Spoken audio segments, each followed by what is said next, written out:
Hare Krishna, everyone. Welcome back to our ongoing series on the glories of our most beloved Sri Vrindavan Dham. Харе Кришна всем, и снова добро пожаловать на нашу серию лекций о славе возлюбленного Шри Вриндаван Дхамы. Namo Om Vishnu Padaya Krishna Pashtaya Bhutale Srimati Bhaktivedanta Swamin Iti Namane Namaste Saraswati Deve Gauravani Pacharine Nivishesha Shunyavadi Pastata Deshatane. All glories to Srila Prabhupada. So we're continuing with our mini-series on stimulation for ecstatic love, and this will be part 64.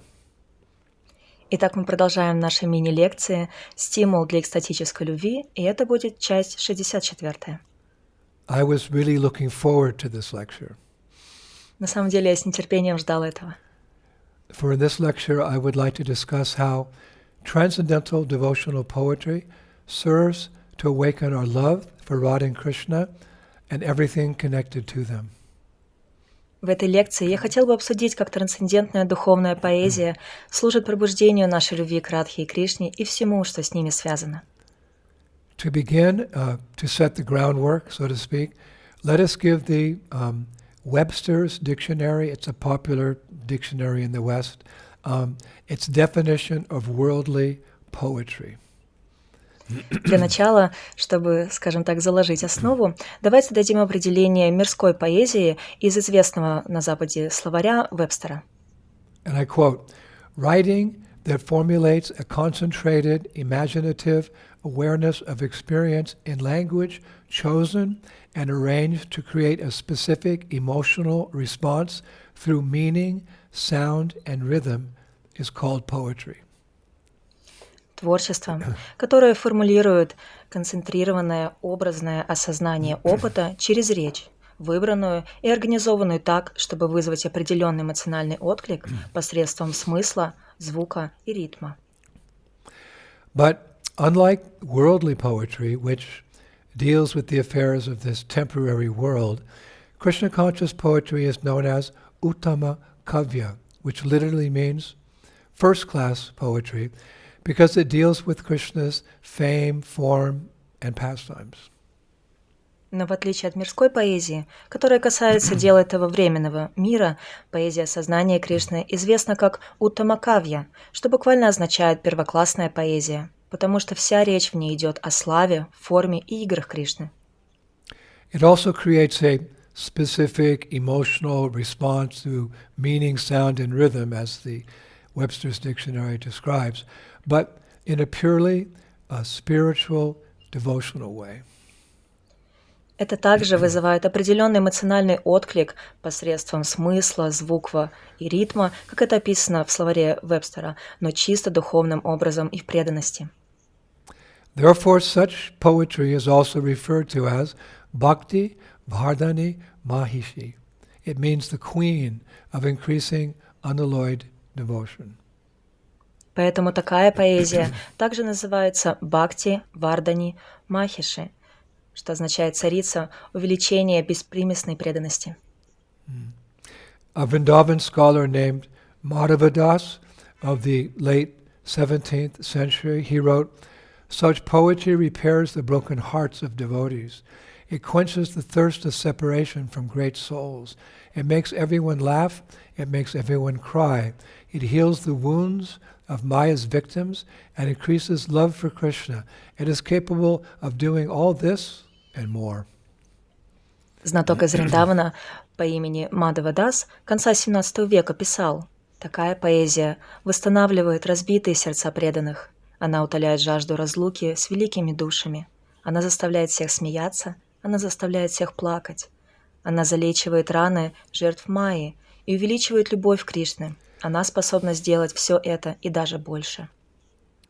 Now, Srila Vishwanath Chakravarti Thakur writes in his Braja Riti Chintamani, Vrindavan-related poetry is actual poetry among all varieties of poetry. Along with its permanent, everlasting rasas, such poetry is the soul of all other poetry, due to which all other poetry and their temporary shadow-like rasas sustain their existence. That Vrindavan-related poetry is indeed truly worthy of being called poetry. May such exclusive Vrindavan-related poetry, which is the essence of all poetry, be my topmost poetry in Russian. Шрила Вишванат Чакраварти Такур пишет в Раджа Рити Чинтамани: поэзия, связанная с Вриндаваном, настоящая поэзия. Среди всех разновидностей поэзии, наряду с ее постоянными вечными расами, такая поэзия есть душа всей другой поэзии. Благодаря ей вся остальная поэзия и ее временные расы, похожие на тень, поддерживает свое существование. Эта поэзия, связанная с Вриндаваном, действительно по-настоящему достойна называться поэзией. Пусть эта исключительная поэзия, связанная с Вриндаваном, которая является сутью всей поэзии, станет для меня вершиной поэзии.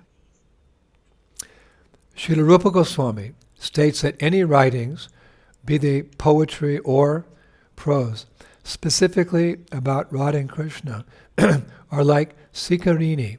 It's a cooling preparation known today as Shrikanda. Шрила Рупа Госвами утверждает, что любое произведение в стихах или прозе, а именно Рады и Кришне, подобно шикхарине, охладающее блюдо, известное сегодня как шиканда.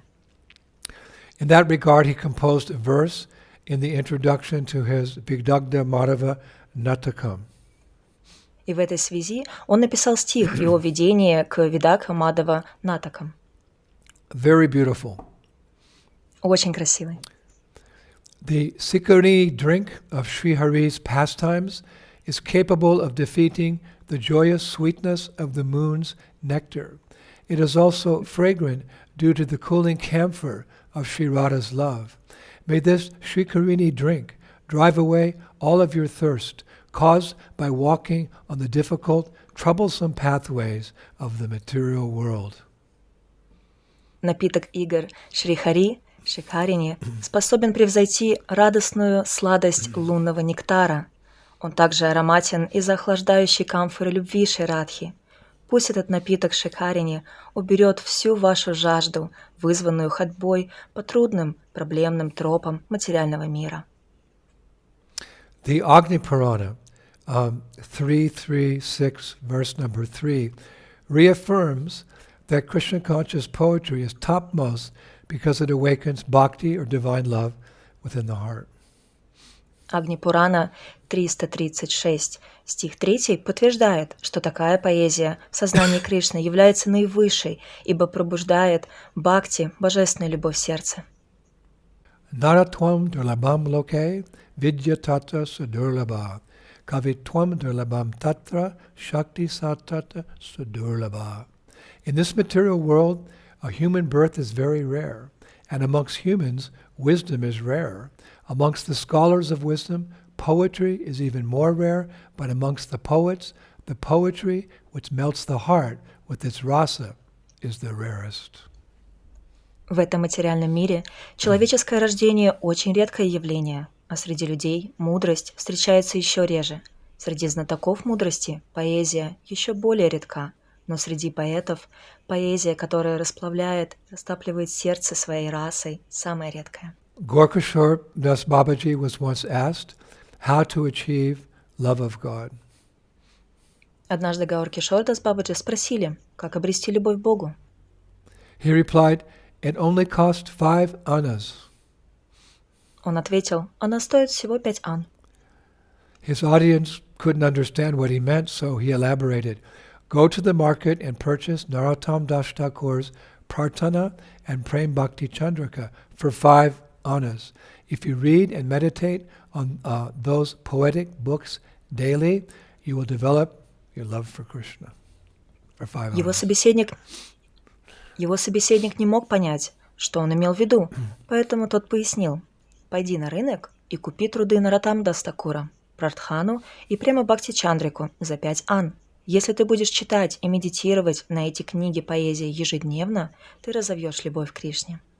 An example of Srila Narottam Das Thakur's simple but deeply devotional poetry is in one of his songs from Prarthana. I'll just say one line. Golok Premdan Harinam Sankirtan.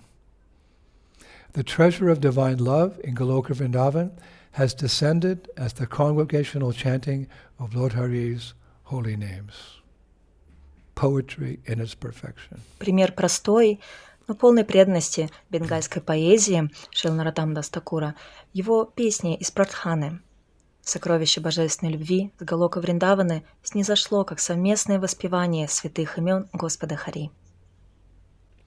Now, in preparation for this lecture, it became apparent to me that poems are a very, very prominent part of our Gaudiya Vaishnava history. Во время подготовки к этой лекции мне стало очевидно, что стихи занимают очень-очень видное положение в нашей Гаудия Вайшнавской истории. Our tradition of poetry actually goes back more than 1,000 years. Наша традиция поэзии имеет истоки более 1000 лет назад. And here are some, not all, some of the names of our most prominent poets through the ages. Вот некоторые, но не все, имена наших наиболее выдающихся поэтов сквозь века. And just to hear their names is purifying. Просто даже слушая их имена, мы очищаемся. Jayadev Goswami, Vidyapati Das, Chandi Das, Chandrasekhar Kaviraj, Rai Ramananda, Gadadhar Pandit, Balaba Das, Gopal Kavi, Govinda Kaviraj, Vasudev Ghosh, Nityananda Das, Jagadananda Pandit, Rupa Goswami, Sanatan Goswami, Jiva Goswami, Raghunath Das Goswami, Gopal Bhatta Goswami, Krishnadas Kaviraj Goswami, Narahari Chakravarti, Srinath Chakravarti, Raghava Pandit, Srivas Thakur, Narottam Das Thakur, Shamananda Pandit, Vishwanath Chakravarti, Rasikananda Goswami, Bhaktivinoda Thakur, Bhakti Siddhanta Saraswati Thakur, and of course our own Srila Prabhupada. Those are just some of the names, Prabhu. There's more, but it's important to hear them. И вот таковы их имена, и, конечно же, не включает имя нашего Шрилы Прабхупады, но их на самом деле очень много. So as you can guess from that list of names, poetry played an important role also during the pastimes of Lord Chaitanya Mahaprabhu 500 years ago. Как вы можете догадаться, из этого списка имен поэзия играла очень важную роль во времена игр Господа Чайтаньи Махапрабху 500 лет назад. The poet Vaishnav Das describes that as follows. May the art of poetry of Vaishnavas be victorious. It rules over the heart of one and all, manifests everyone's desires, and showers everyone in bliss.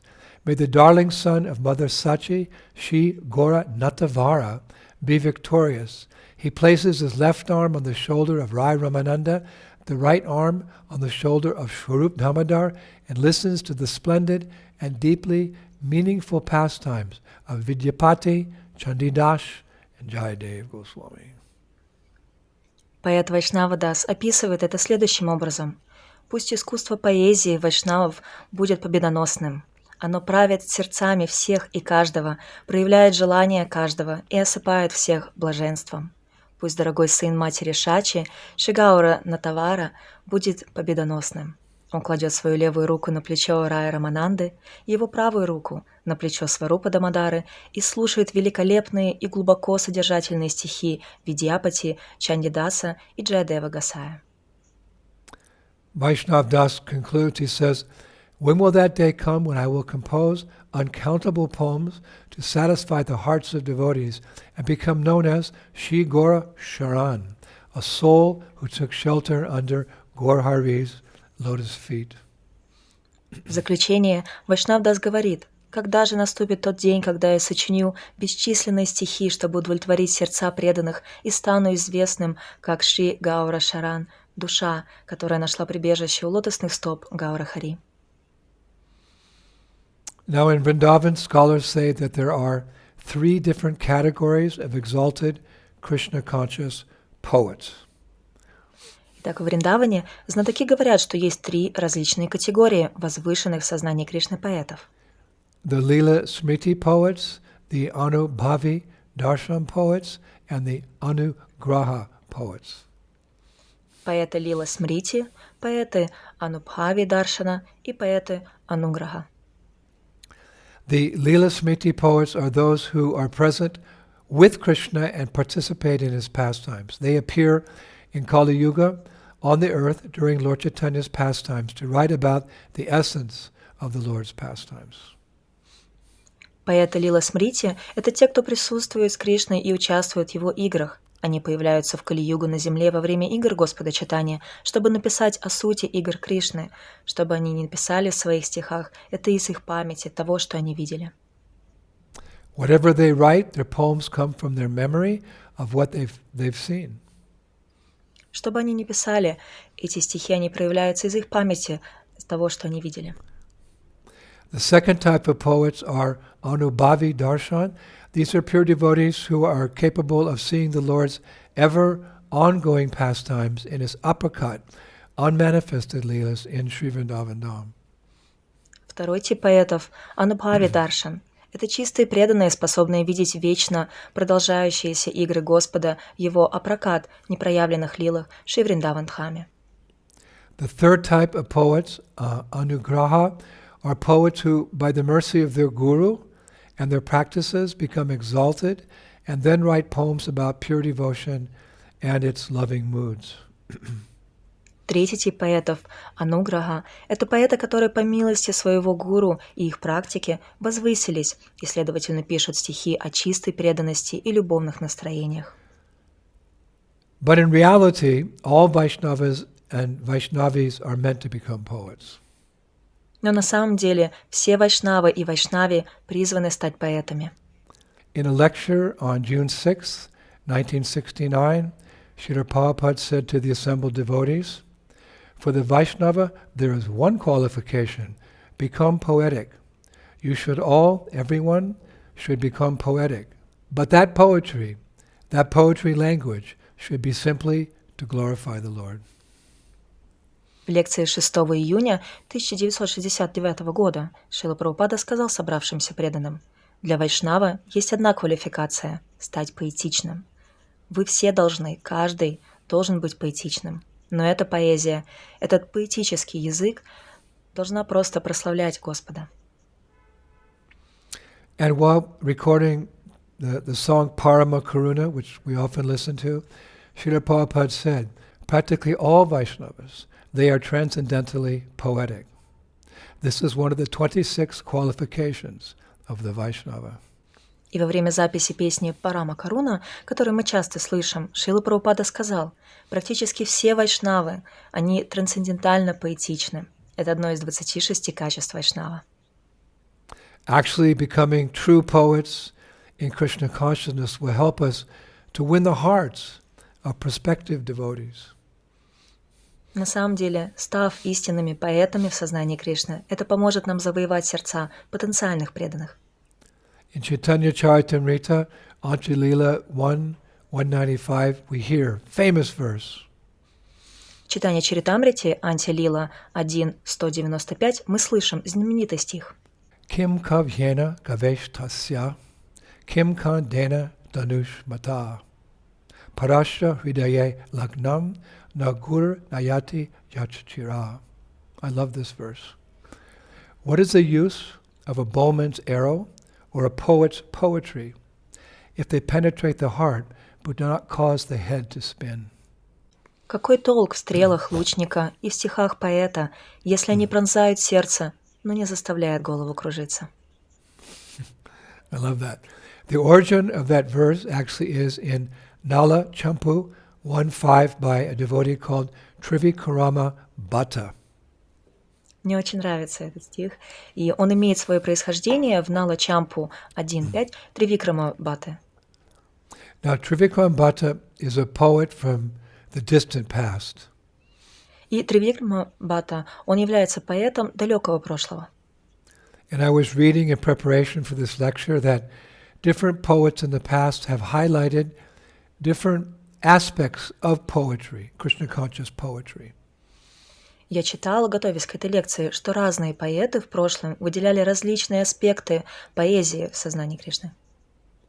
Some poets say that true poetry lies in the meaning of the words. Некоторые поэты говорят, что настоящая поэзия кроется в значении слов. Other poets say that true poetry is in the ras, or the devotional experience. Другие поэты говорят, что настоящая поэзия находится в расе или в опыте преданности, which is actually derived out of hearing the poetry. на самом деле это приходит из слушания поэзии. And some poets say that true poetry is in the literary ornaments, the figures of speech that decorate the poetry, like the rhymes, etc. Некоторые поэты говорят, что настоящая поэзия кроется в литературных украшениях, оборотах речи, украшающих поэзию, таких как рифмы и так далее.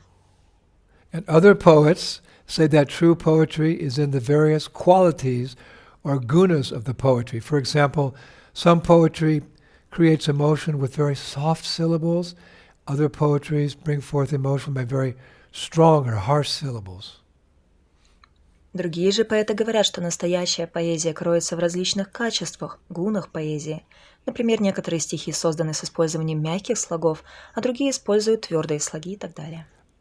That's all quite deep, of course. Это все довольно глубоко, конечно же. But here's something very deep. Но вот нечто еще более глубокое. Sri Kavi Karnapura in his Alankara Kushtuba chapter 1 writes that kavya, poetry, is a living person. Шри Кави Карнапура в своей Аланкара Каустубхе первой главе пишет, что кавья, стих, это живая личность. He composes the following verse to describe the kavya purusha, we could say, or poetry personified. So I'll recite it a little slowly so we can catch it. Он написал следующий стих, чтобы описать кавья пурушу, олицетворенную поэзию, и я прочитаю это медленно. He writes, personified poetry, kavya purusha, has his body made out of words and their meanings. Он пишет, олицетворенная поэзия, кавья пуруша, имеет тело, состоящее из слов и их значений. Dvani, suggestion, is his life air. Rasa is his soul. Gunas, poetic excellences, are present in him. He is decorated externally with the alankaras, literary ornaments, in various ways. Some faults may be present in him, but they are to be neglected. Дхвани – намек, его жизненный воздух, раса – его душа, гуны – поэтические совершенства также присутствуют в нем. Снаружи он украшен аланкарами, литературными украшениями. У него могут быть некие недостатки, но ими следует пренебрегать. Now initially I thought it odd that Kavi Karnapura wrote that the personified personality of poetry, Kavya Purusha, might have some faults present in him, but they are to be neglected.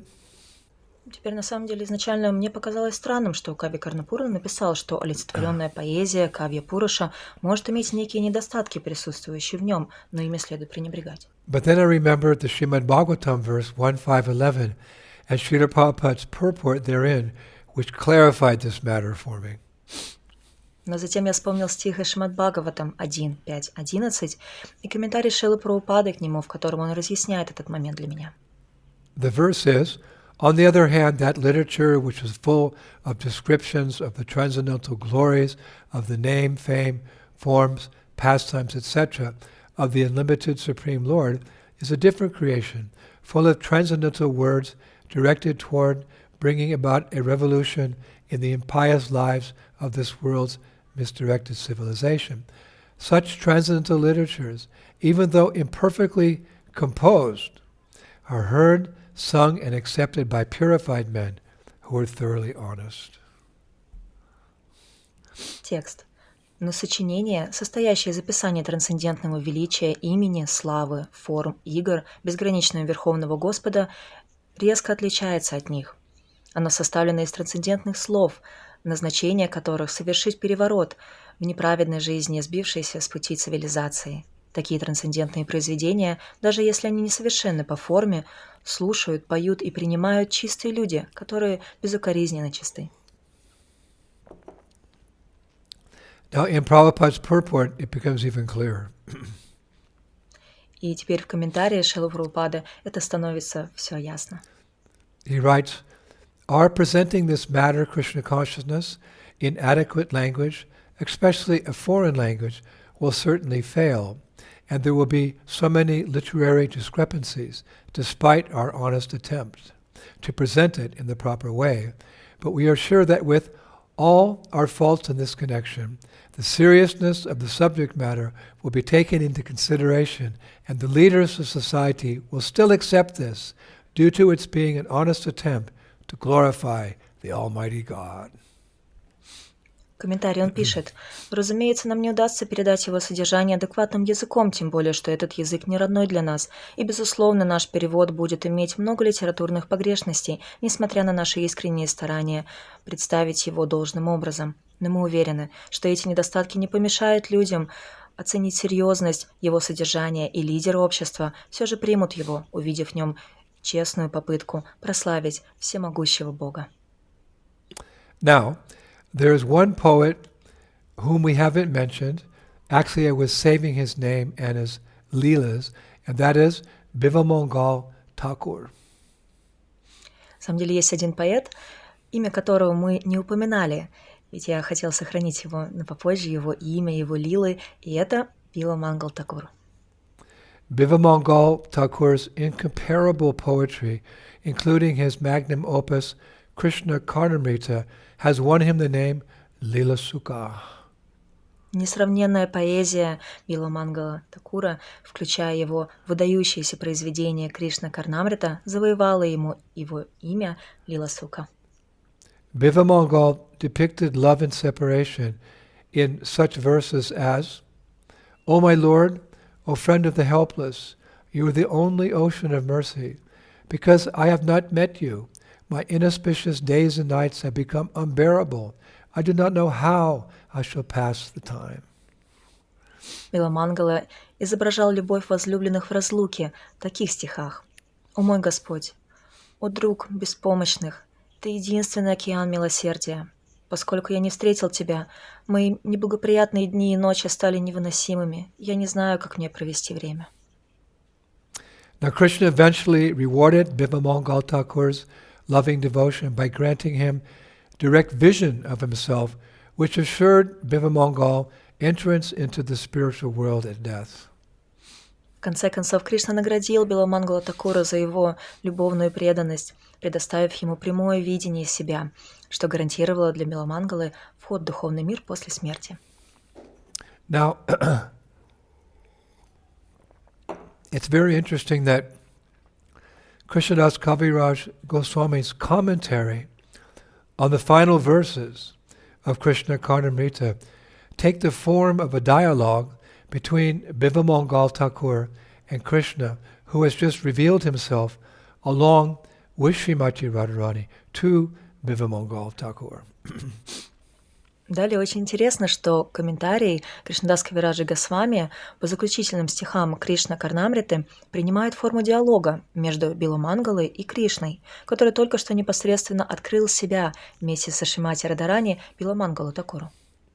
And Bivamangal, ecstatic with bliss upon seeing the Lord, could not properly describe him. И Биламангал в экстазе блаженства от встречи с Господом не мог должным образом описать его. He called the Lord an indescribable mass of bliss. Он назвал Господа неописуемая масса блаженства. So Krishna said, Bivamangal, I want to hear about that sweetness. Please describe it. Кришна ответил: Биламангала, я хочу услышать об этой сладости, пожалуйста, опиши ее. And Bivamangal responded, I can only offer respect to that ocean of sweetness because it is beyond words.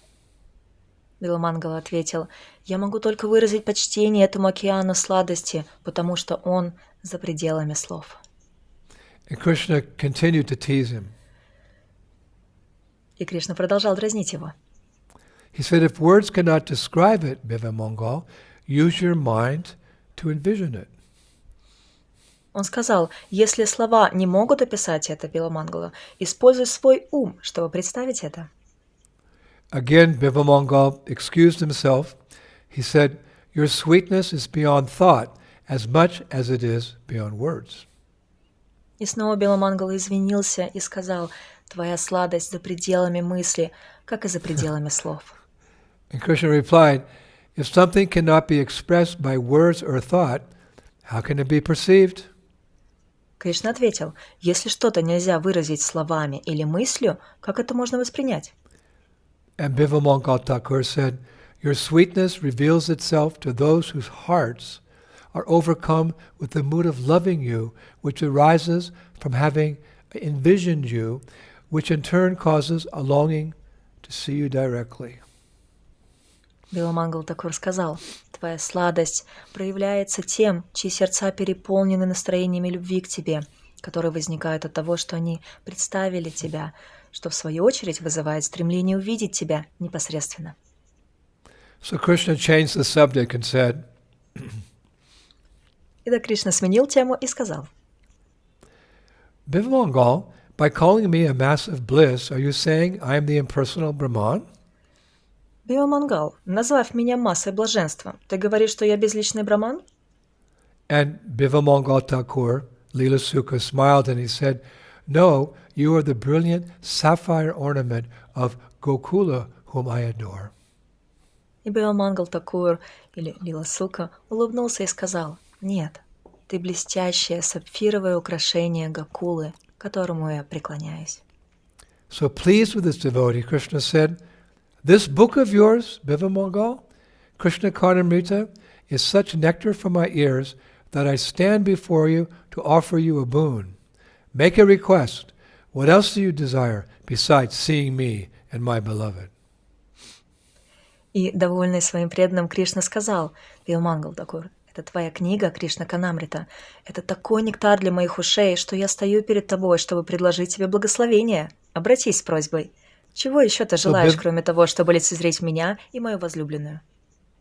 So Bivamangal paused for a moment and he said, "O Krishna Dev, for the next 100 days of Brahma, may this book, which is nectar for your ears, flood the hearts of those who are devoted to you." Биламангала на мгновение замолчал и сказал: «О Кришнадева, в следующие 100 дней Брамы пусть эта книга, которая является нектаром для твоих ушей, затопит сердца тех, кто предан тебе». Then Krishna fulfilled Bivamangal Thakur's desire by saying, "So be it." И затем Кришна исполнил желание Биламангалы, произнеся: «Да будет так». And then spontaneously offered another benediction. И это спонтанно принесло к еще одному благословению. He said, "Bivamangal Thakur, your book will be dear not only to devotees in general, but also to experts in devotion, even to my gopis." Это даровало еще одно благословение. Кришна сказал: «Твоя книга будет дорога не только преданным в целом, но и знатокам преданности, даже моим гопи». Then the Thakur, filled with wonder that such a august audience would relish his book, he thought, "How astonishing." Такур, исполненный удивления, что такая возвышенная публика будет наслаждаться его книгой, подумал: как удивительно. So then Krishna tested him, saying, "Devotees will be attracted by your unprecedented poetry." Затем Кришна испытал его, сказав: преданные будут привлечены твоей беспрецедентной поэзией. And Bivamangal shook his head and he said, "Krishna, you asked me to make a request, and so again I beg, poetry aside, let devotees taste the fragrance of your sweetness, as it is glorified in this book." Биламангала покачал головой и сказал: «Кришна, ты попросил меня обратиться с просьбой, и так я снова умоляю, помимо поэзию, дай преданным попробовать аромат твоей сладости, как это прославляется в этой книге». And then the Lord clapped. Sometimes devotees say we shouldn't clap, but here the Lord clapped his hands in pleasure and exclaimed, "Leela Sukha, you have purchased me with your compassion for others and your love for me. You have come to Braj, so now you should taste it." И затем Господь начал хлопать в ладоши. Иногда мы думаем, что преданным не стоит аплодировать, но Господь хлопнул в ладоши от удовольствия и воскликнул: «Лила Сука, ты купил меня своим состраданием к другим и твоей любовью ко мне. Ты пришел во Врадж, и теперь ты должен испробовать его». Of course, our very own Srila Prabhupada was a masterful poet in his own right, in every right. Конечно же, наш Шрила Прабхупада был сам по себе и с любой точки зрения искусным поэтом. It is his poems that Parasya Hridaya Lagnam Nagur Nayati Yachchira penetrated our hearts and caused our heads to spin, as we heard earlier in the lecture. Его многочисленные стихи, приведенные, озвученные здесь, проникают в наши сердца и заставляют наши головы кружиться, как это было упомянуто в этой лекции. So I think it would be most appropriate today to finish with any one of Srila Prabhupada's poems, and perhaps one that touches everyone's heart is the following. Я считаю, что правильнее всего было бы сегодня завершить, в принципе, любым стихом Шрилы Прабхупады, но, пожалуй, тем, что тронет сердца каждого. И это следующий стих.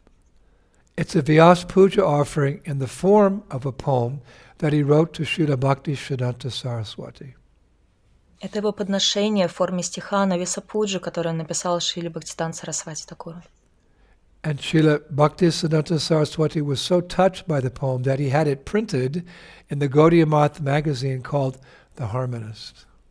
Сам Шрила Бхактисиданта Сарасвати был так тронут этим стихом, что напечатал его в журнале Гаудия Матха «Гармонист». And the original copy, which Prabhupada typed out, was lost for many years until one day devotees were cleaning Prabhupada's rooms in the early 1970s. Prabhupada was still present at the then Radha Damodar temple in Vrindavan, and they found it in one of Prabhupada's old trunks. И оригинальная копия была утрачена на протяжении многих лет. Та копия, которую Прабхупада в свое время напечатал, она была утрачена до тех пор, пока в один день, убираясь в комнатах Шрилы Прабхупады в храме Радха Дамодара в Вриндаване, когда Прабхупада еще был на этой земле в начале 70-х, преданные не обнаружили его исходник в одном из старых чемоданов Шрилы Прабхупады. And when they told Prabhupada they had found it, he was very happy, and he ordered it printed in Back to Godhead magazine. His guru said printed in the Harmonist, and Prabhupada said to his disciples printed in Back to Godhead magazine for the whole world to understand what is real poetry and devotion. Когда они рассказали Шриле Прабхупаде о том, что нашли этот исходник, Прабхупада был так счастлив и дал указание опубликовать его в журнале «Назад домой к Богу». И так интересно, что его духовный учитель, будучи довольным, сказал ученикам напечатать его в журнале «Гармониста». Шрила Прабхупада дал указание напечатать в журнале «Назад домой к Богу», чтобы весь мир знал об истинной поэзии. So I'll ask Veni Madhava to read it to you in Russian, because that way they won't stop and go, so you can just relish Prabhupada's devotion in poetry. И я попрошу Вени Мадхава Даси зачитать вам, чтобы нам не приходилось прерываться, и таким образом мы смогли полностью насладиться поэзией Шрилы Прабхупады.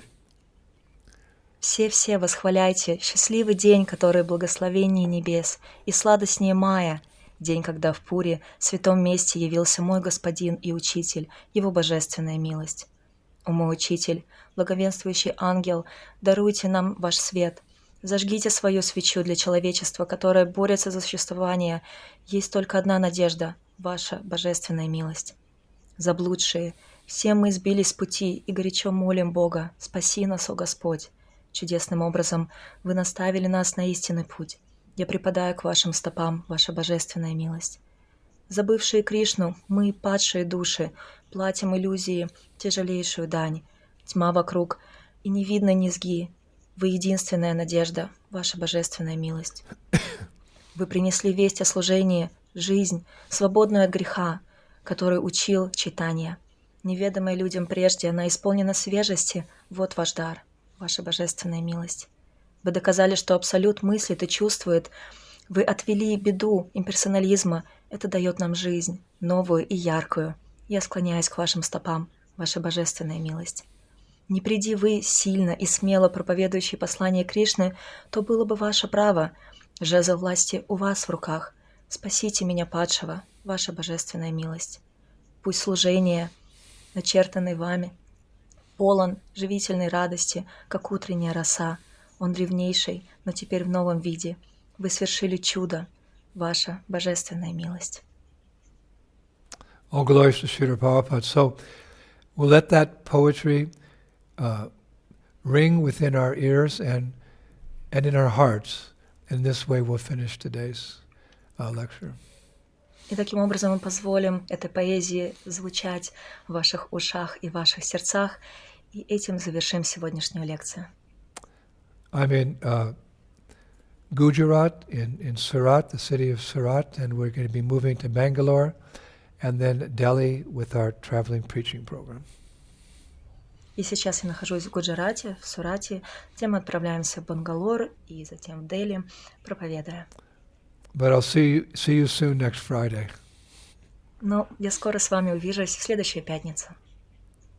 Shri Shri Gauranitai ki, Shri Shri Krishna Balaram ki, Shri Shri Radha Shama Sundar ki, Vrindavaneshwari, Shrimati Radharani ki, Mayapur Dham ki, Gauranitai ki, Shri Krishna Sankirtan Yagi ki, Nitai Gaur Bhimanandi, Jai Jai Sri Sri Radhe Shyam. All glories to Srila Prabhupada.